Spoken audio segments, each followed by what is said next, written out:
బహుపాదోరుభుజాననేక్షణ శిరః పాలస్రవోయుక్తుడై విహరించున్ బహుదేహి దేహగతుడై విద్వాంసులూహించి తద్బహురూపావయవంబులన్ భువన సంపత్తిన్ విచారింతురు ఆ మహనీయాద్భుతమూర్తి యోగి జన హృన్మాన్యుండు మేధానిధి.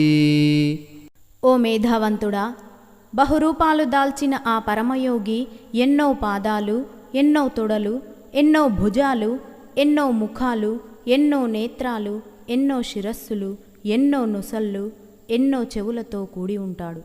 ఎంతోమంది జీవుల శరీరాలలో ఇన్ని రూపాల్లో సంచరిస్తుంటాడు.